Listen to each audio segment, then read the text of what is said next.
At the start of this year, I figured I was on a bit of a high. You know what? Why don't I put more money down into Nuix, an investigative analytics company here on the ASX? About that January time, I probably invested at about $9. Today, it is worth $2.54. A huge 74% loss considering the numbers, and very positive numbers I mean, that I had put it on its prospectus when it first IPO'd. So, what are 3 lessons I have learned from investing in Nuix?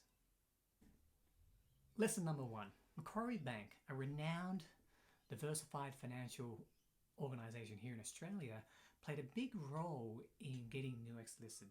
At the same time, it still owns around 30% of the shares outstanding. Now for me, since Macquarie Bank was so invested in Nuix, and still is, why should I even bother doing any research of my own? Because how could Macquarie Bank get anything wrong? Now to me, I figured, you know what? I can trust them. Now it's like me sort of saying that the macro forecasters last year predicted that the Australian housing market would drop by 20 to 30%. Clearly they were wrong and Macquarie Bank was wrong. Lesson number 2. You really need to know your financial statements. Yes, I'm thinking every single lingo, acronym, ratio, financial term, you need to get your head around it, because if you don't, you really have no idea what you're investing in. Now, as an example sometimes of where it can get tricky, there were some discrepancies in terms of Nuix, in terms of how they reported their revenue over the prior years and how they're going to report their revenues going forward. Now, what's interesting here is that if you didn't really look into it, you could have missed something which was pretty huge. At the same time, you have a lot of stocks nowadays that report on significant items. By all means, they can be written off one year, but at the same time, they could be a precursor to a larger problem that's looming. You've also got to be aware that a lot of companies nowadays have their own preferred method of reporting their performance for a consistency basis. So you really need to know these sort of ins and outs of how companies structure their books. Reason number 3. You need to back a horse with a strong management team.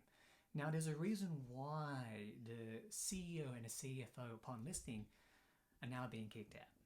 Now you could call it down to experience or whatnot, but essentially you need a strong management team that knows how to communicate with the market. By all means, Nuix did report their issues in terms of their profits, revenue recognition and so on, right? So if you have a team that knows how to manage expectations, you have a company that's going to be moving forward in the right direction. The last thing you want is that they look left and the market looks right, hence it creates a massive mismatch. So it's a good reminder that when picking stocks, management plays a key part in the success of the company going forward.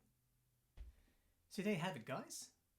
3 reasons I learned from investing in Nuix where I lost over 70% of my money.